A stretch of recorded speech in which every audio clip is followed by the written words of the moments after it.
Hello, happy Thursday. It's Thursday again. I'm here every Thursday, and today we're going to talk about knowing your truth. And if you're wondering, like, why is that so important? I know my truth. Well, there's going to be some information that I'm going to share with you today that you might not have heard before. And remember, as I'm fond of saying, if this video came into your awareness, you're watching this for a reason. There are no accidents in the universe. Something called you to this video. There's something in this message that you were meant to hear or meant to share. Because when the student is ready, the teacher will appear. So now, let's talk about, do you know your truth? What is truth? Well, basically, truth is something you believe, correct? Correct. So truth, I believe the sky is blue. Yep, I believe it is blue. But actually, if you get into the science of it, it's not really blue. It's because of the way the sun comes down through the clouds. And I'm not a scientist, but there is a scientific reason for why the sky is blue. So we might believe something to be true. We might have taken on something as a truth. And it might not feel that important to you when I talk about the sky, but what about the truth that you tell yourself day in and day out about who you are and what you're capable of? Now, if you are, I don't know, wanting to start a new business or wanting to start a family or thinking about getting married, thinking about not getting married, thinking about doing something to improve your health, there's something that you want to change in your life. You first must get to that point where you're discovering your truth, right? You need to know, what do you believe about the changes you want to make and why? So for instance, if there's something that you want to change about your health, you might be saying, well, I am really unhealthy, XYZ. And that is a story that you tell yourself over and over and over until you get to a point where you say, something's got to change. Now, for something to change, you must look at your truth, because you believe something to be true, which is what got you to where you are. And now there's something that you want to change about that. So there's a truth that needs to shift, but it can be so difficult for us because we don't ever really think about what we believe to be true. Why would we? We simply say, yep, that's our truth, and we go on about our day and we make our choices based on what we believe and what we don't believe. And remember, every belief is based on a thought that you think over and over and over and over and over again.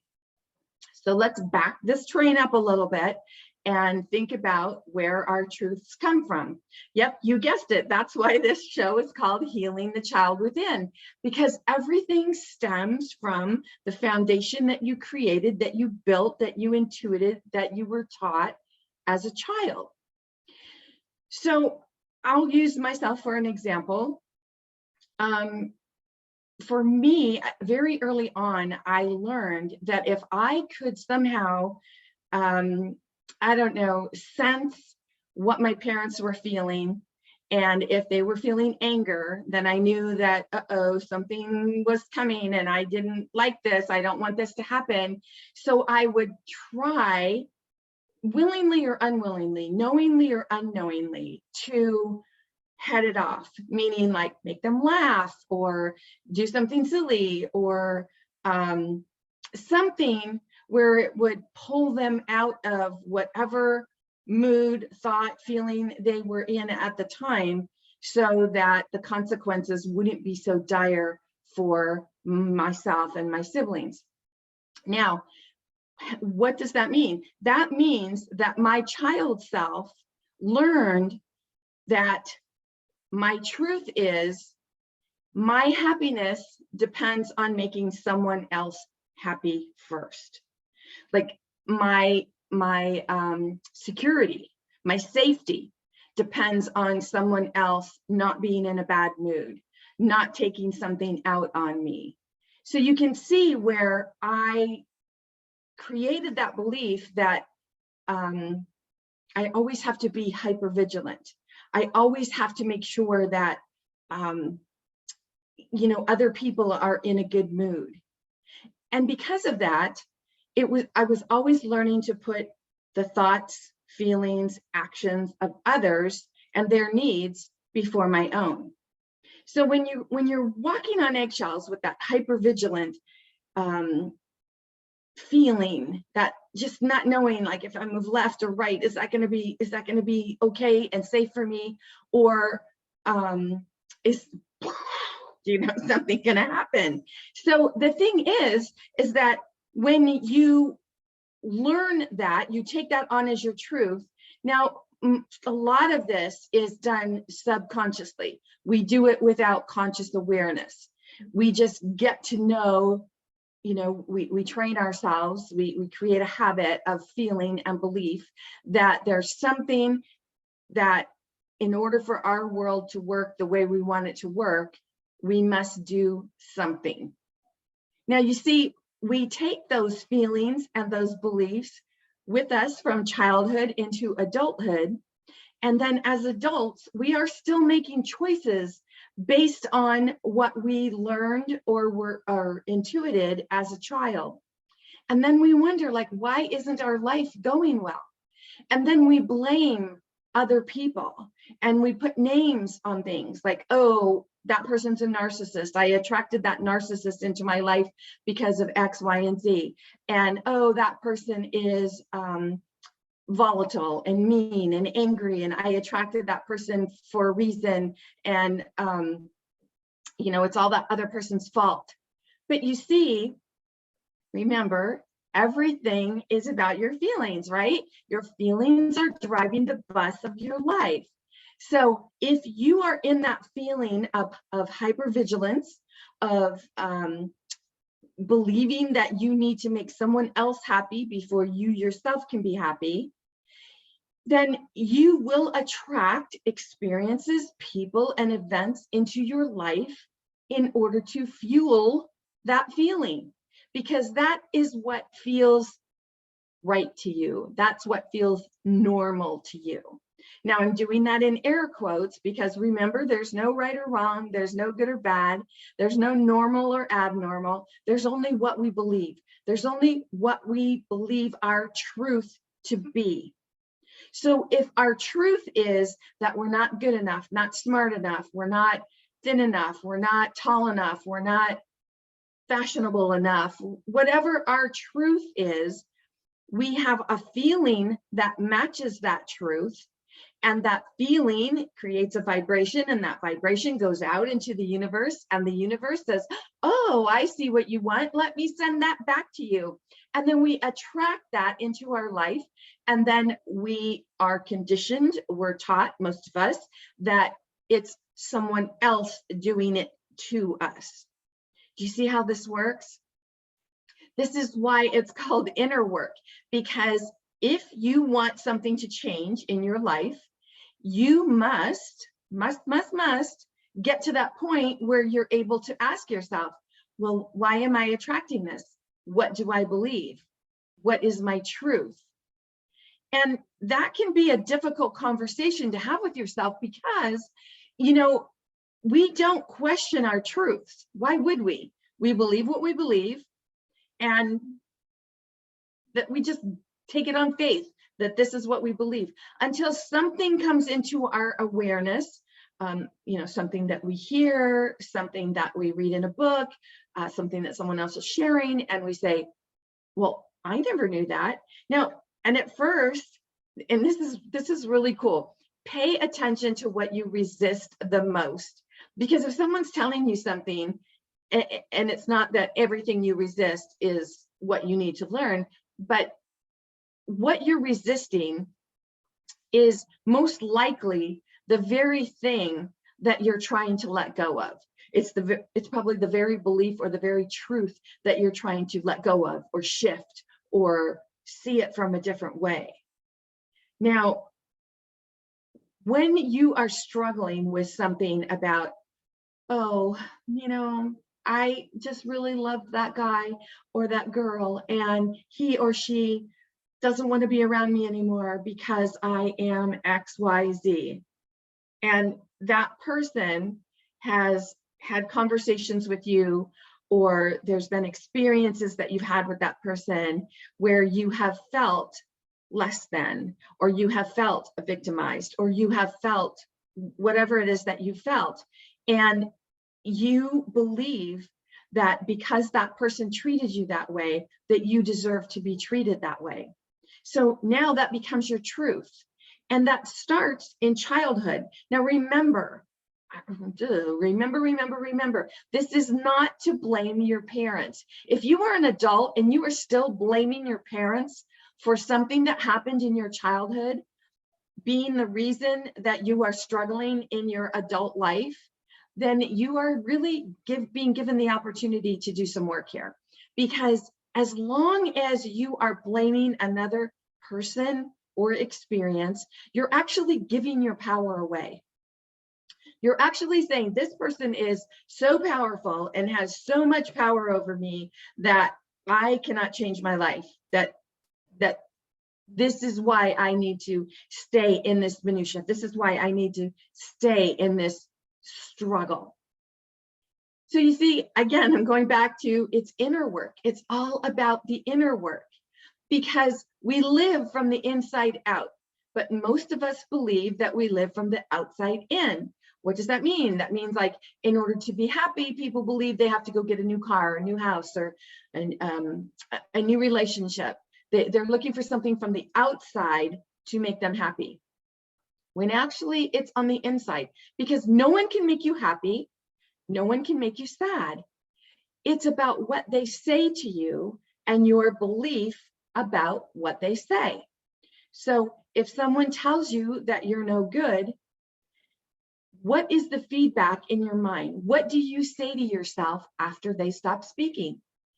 Because you might not even realize that you're having that conversation with yourself, but you will feel something, and your feelings are driving the bus of your life, right? They're taking you everywhere in your life on this journey, on this path.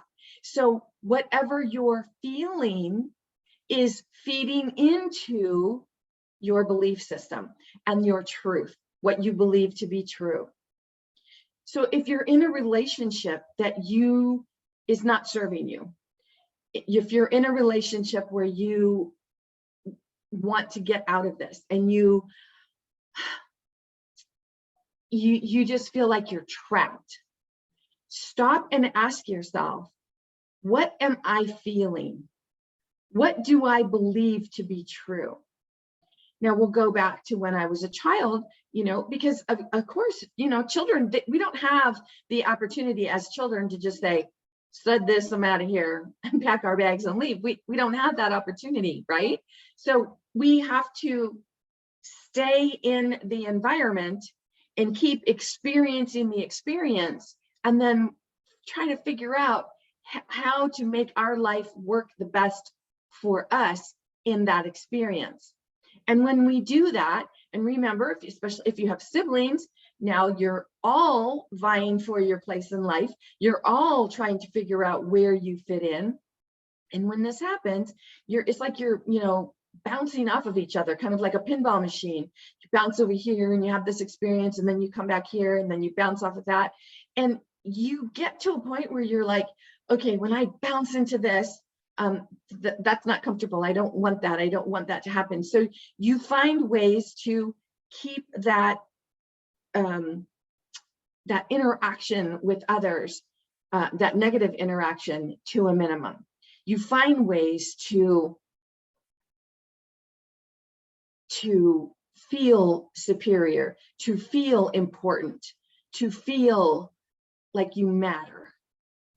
But if someone's tearing you down and reminding you continuously, no, you don't matter, or depleting your self-worth, you get in the habit of feeling that way. And when you feel that way, you will take that on as your truth. That becomes something you believe, because what you're doing is you're thinking about the experience. You're thinking about it over and over and over. Maybe if it's a choice you made and you got punished for it, something that you thought, oh, I shouldn't have done that.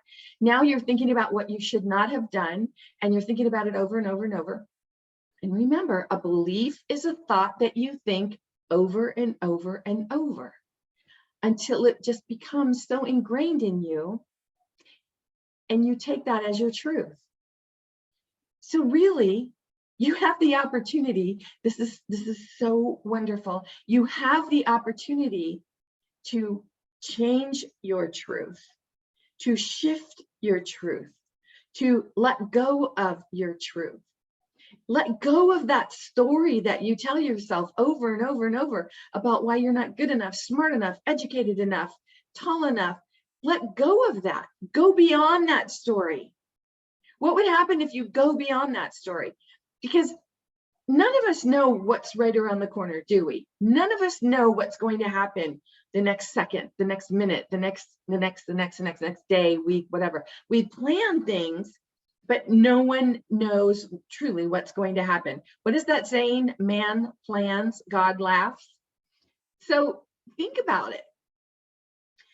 Whatever you're wanting to happen, you actually don't know what's really going to happen, what's really going to come about, but you can influence that based on how you're feeling. And how you're feeling is what you're telling yourself over and over and over. What is your truth? What do you believe to be true? Now, if this is something that you'd like to maybe change in your life, or you'd like to look into this a little bit more, here's something that you can do. Get out a piece of paper and write down, draw a circle in the middle. I'm really fond of mind mapping. Draw a circle in the middle, and then make some lines out, and then at the end of the line, another circle. And then in the middle, write what you believe you're struggling with right now, whatever it is: finances, your health, career, relationships, whatever it is. And then as you go out these lines and in these other circles, allow your mind to wander, and then just write in these other circles anything that comes to your mind. Because when you allow yourself to free think this way, meaning that you are not allowing what you believe your truth to be to put your feelings, thoughts, and emotions in these little circles, now you start to see what's really at the bottom of your thinking. What are you really thinking about? Because you might think that, let's just take a relationship. You might be in a relationship and you might think, oh my gosh, this is going nowhere. This relationship is doomed. And you might feel so much fear about this relationship that you're in. And you might think, if you're married, it's like, all right, divorce. It's got to be divorce. But what you're not realizing is, what are your thoughts, feelings, emotions, and your truth about divorce? Because if divorce is the answer for you, now what do you believe to be true about divorce? You see, because now those thoughts are going through your head. Those truths are going through your mind continuously. And of course, you're judging yourself, because that's usually what we do. And you're saying, oh, I can't get divorced, because if I get divorced, then this and this and this. But you won't know what you're thinking and what you believe your truth to be about this situation until you actually give yourself permission to free think this, to really let go and say, what is my truth about this? And you might find out that in doing this exercise, that divorce is not on the table. But somewhere in your truth, somewhere about what you believe, you might believe that if people who are in a marriage are not getting along, it leads to divorce. And if that's what you believe, then of course, that's what you feel. And if that's what you feel, it's going to feed into and fuel your thoughts, feelings, emotions, your choices. because that's what you believe your truth is. And that's what's fueling your decisions, your choices. And when that happens, you will make the choice to go in that direction because that is your truth. That is what you believe is going to happen. So it's really very important and powerful for us to understand, what is my truth? What do I believe to be true about this? And when you can do this exercise and you can think about this, allow yourself this time to think. And this is what meditation is all about. A lot of people think, oh, I don't meditate because I can't concentrate. I can't let go long enough. But really, meditation is basically your opportunity to quiet your mind, to go within and just really pay attention to what you're thinking, what you're feeling, what is coming up for you continuously that you are not allowing to come to the surface because it's there. And then when you pinpoint it, you can ask yourself these 3 questions, right? What feeling or belief, which is your truth, can I let go of right now? What feeling or belief will I let go of right now? And what feeling or belief do I need to hold on to for just a little bit longer? Because sometimes our truth can feel so strong within us, like we believe it so strongly that to try to go against it, meaning to try to do the opposite or think opposite, can bring fear, anxiety, trepidation within us. And remember, if you're feeling fear, fear is a surface emotion. Fear is telling you there is a feeling and a belief below this fear that is coming up for you. And if you don't deal with this, you're going to feel like you're feeling right now. And then if you're going to make choices based on how you're feeling right now, not going to be what you want. So allow yourself this time of meditation. And at the beginning, maybe it's 5 minutes, but if you could work up to 20 minutes a day and just ask yourself, what am I feeling right now? How am I feeling? And really listen to the answer.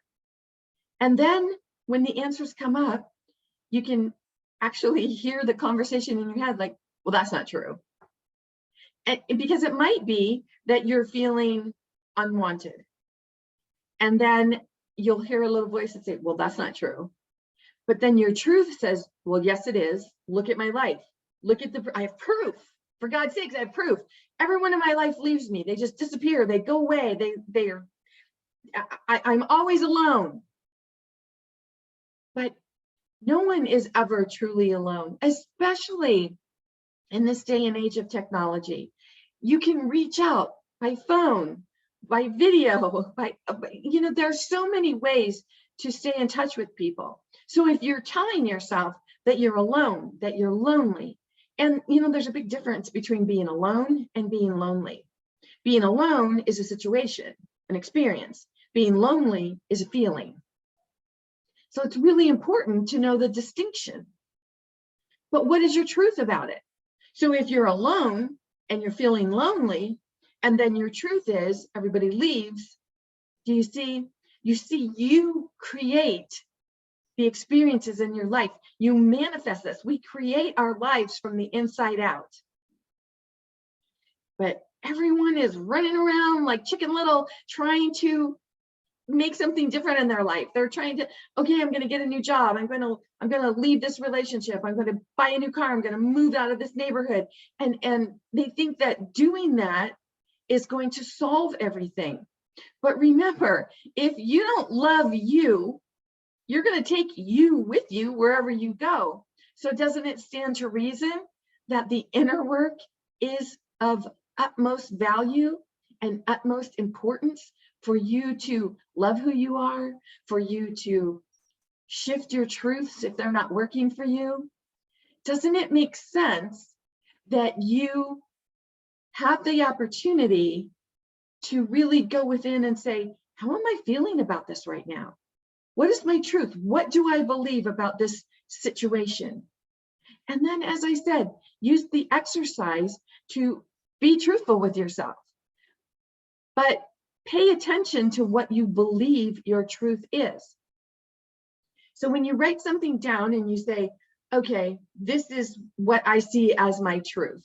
So let's go back to the example I shared from childhood. So if I believe that others have to be happy in order for me to be safe in my world, in my space, I have to make sure everybody else is happy.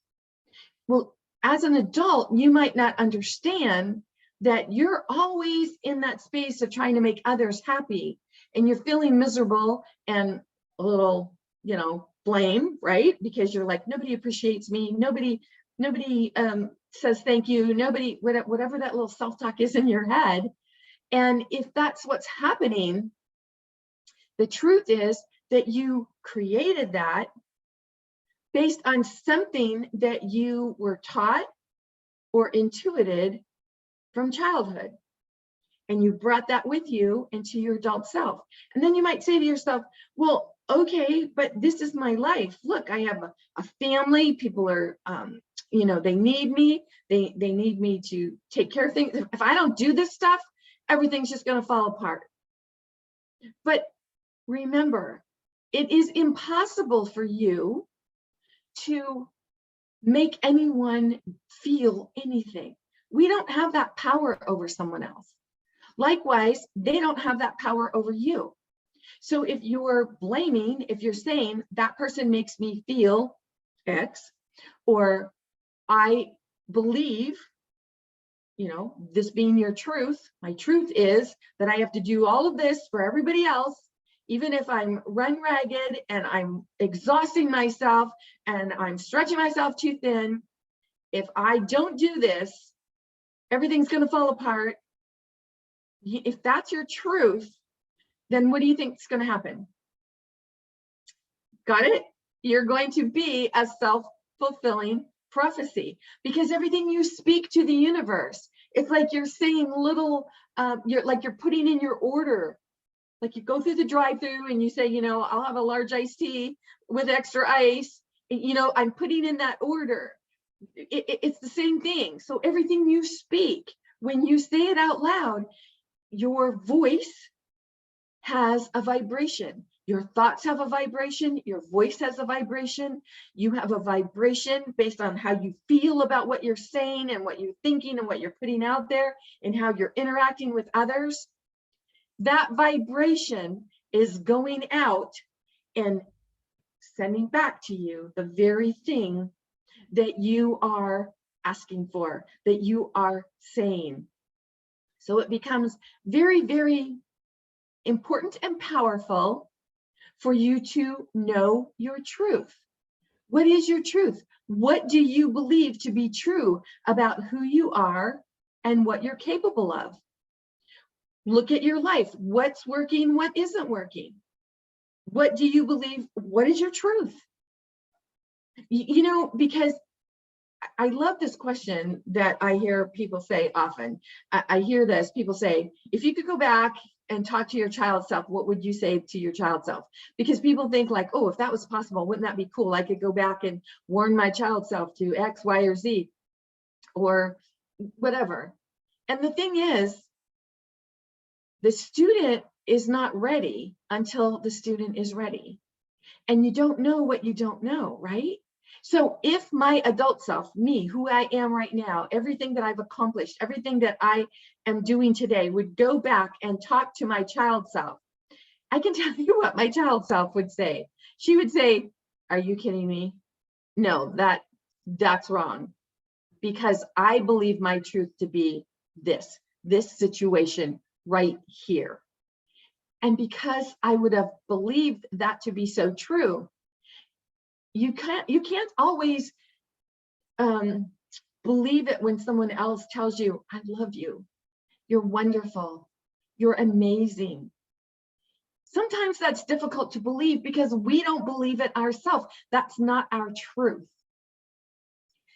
If any of this is bringing something up for you or something that you'd like to know more about, I encourage you to visit my website, at masteringyourbeliefs.com. Poke around in there, get your free download, download the audiobook, Healing the Child Within, whatever calls to you. Book a Sensei session with me. You just never know what you were called to do or what the synchronicity is for you to be watching this message right now. In the meantime, this is Nancy Muller, the one and only Life Sensei, saying ciao for now.